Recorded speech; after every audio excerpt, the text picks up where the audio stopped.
There's a couple of things going on I want you to know about. New York has gone absolutely insane with their gun laws. Now the governor of New York is banning houses of worship from allowing congregants to be armed. Last week, I was in the city of Florence, Italy. Spent a week there and didn't see a machine gun, didn't see really armed police other than just regular police. Except when I went to the synagogue. And I didn't even know it was a synagogue the first time I went by it. We were driving by it, and all of a sudden, there were all of these stanchions out and armed people with automatic weapons. And I thought, whoa. And I said, what's happening here? And the driver just looked at me and said, oh, it's the synagogue. Like, yeah, that's every day. Jews are under attack. This may mean something to you in your Christian church, but to Jewish people, this is extraordinarily dangerous. But they don't seem to care. Tzvi Waldman is with us. He is with New York State Jewish Gun Club. He's the founder of it. And he's one of the guys ringing the bell saying, this is really dangerous for Jews. Hello, Tzvi. How are you? Hi. Thanks for having me, Glenn. You bet. So tell me what the situation is in New York.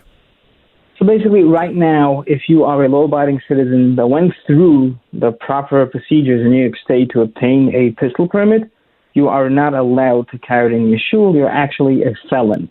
Even if your rabbi writes a letter giving you consent, doesn't matter. You're a felon.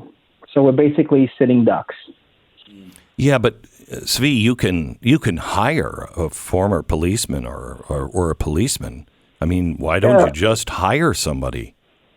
The last time I checked, like for the freedom of speech, there's no need to hire a spokesperson. Yeah, I believe that every person is allowed to just, speak freely. There's no need to pay any licensing for it, and I think the same should apply to the Second Amendment. If you read the Bruin decision that the Supreme Court wrote, I mean, any high schooler can read it and see clearly how in violation New York State is.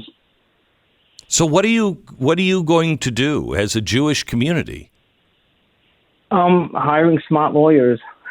Good start. When do you file? Whatever. The lawyers are working on it around the clock. So, yeah, I mean, for now we're doing what we have to. We're drumming up support. There's also this law affects other stuff as well. I mean, local grocery stores, you're not allowed to carry a firearm inside except if they put up a sign. So we have been giving out these signs for stores.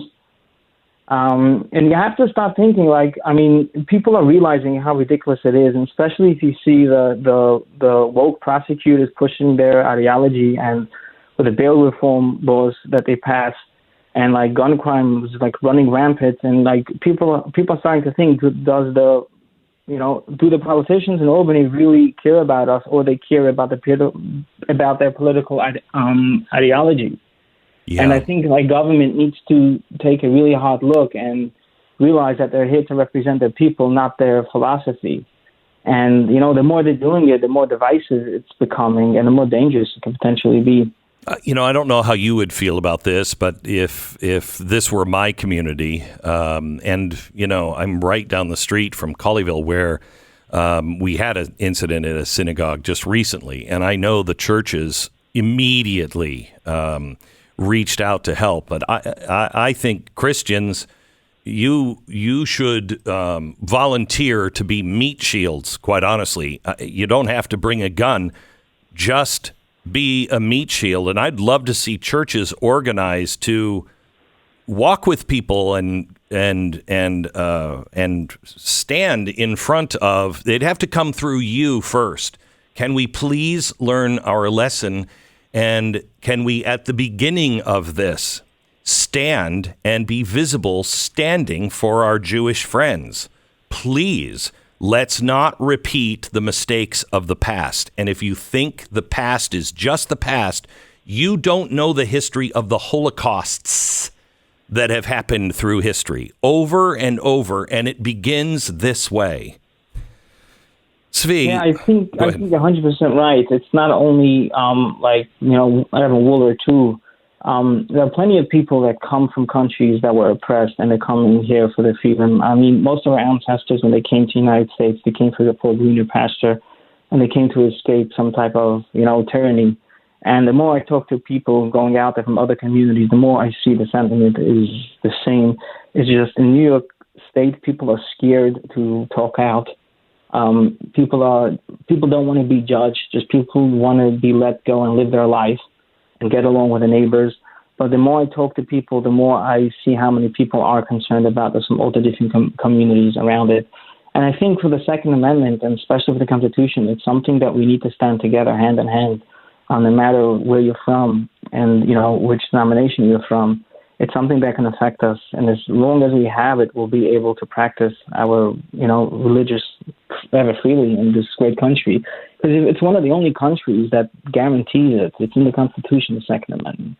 And this is exactly what our founders did, too. I'm sure you're aware of the Vine and Fig letter that George Washington wrote to the Jewish community. We are one, and we stand together, so we can all recline under the vine and fig in peace and harmony.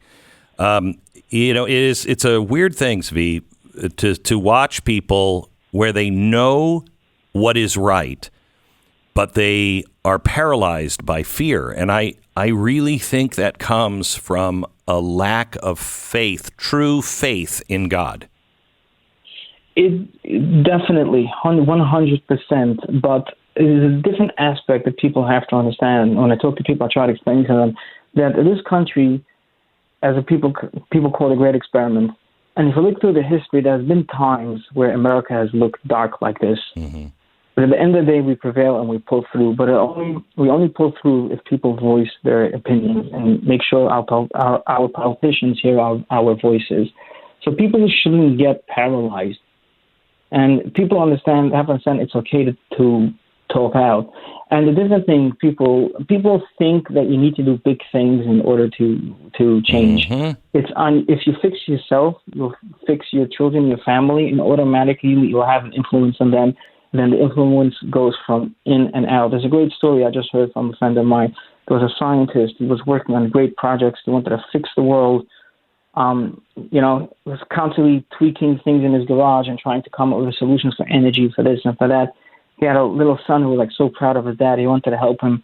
And once his father was sitting, trying to figure something out, and his son comes over to him and he tells him, "Ta, I want to help you fix the world." And the father's trying to shrug him over because he's busy concentrating. The father sees a magazine with a picture of a map of the world. He takes it, he rips it out, he gives it to his son, and then he rips it up into pieces. He tells his son, "Here, go put together this puzzle, put together the world." And he figured for sure his son will never be able to figure it out.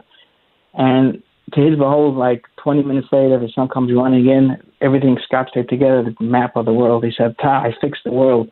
He asked him, "How are you able to figure it out? It's so complicated. There's a lot of different pieces. You never saw the world, the globe as a whole." He said, "Yeah, but I saw behind was a picture of a person, so I put that person together." Mm-hmm.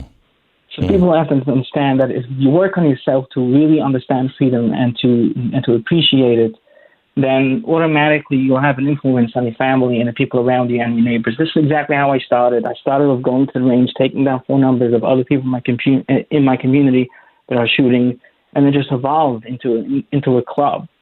I wanted to know how to become a good shooter. I wanted to understand what the Second Amendment is all about. Tzvi, I don't know if you know my history at all with the Jewish community and my stance on Israel, and I have been so concerned about what is coming for the Jews because it just keeps repeating itself.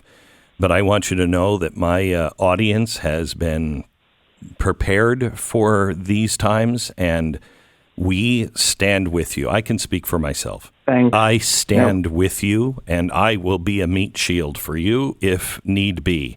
How can we help you? Right now we need to raise legal funds. People can go to NYS Jewish Gun Club /donate.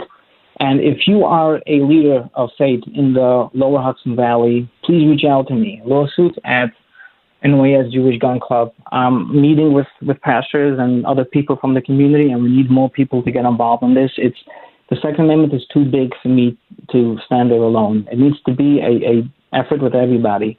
And at the end of the day, if they can come for us, they'll come from everyone who believes in something that's higher than themselves. So it is, what is the pastors, or what did you say the email address was? The email address is Lawsuits at nysjewishgunclub.com. If you're somebody in New York, and especially if you are a religious organization, please reach out. We have to stand together. And I so urge you with everything in you. Great and powerful blessings will come to all of us if we stand with our Jewish friends. We stand with and we stand for our Jewish friends. Please, blessings beyond your understanding will come if we do not repeat the mistakes, or we at least stand up to stop the mistakes of the past. Tzvi, thank you so much. God bless you. Thanks for having me. Have a wonderful day. Bye-bye.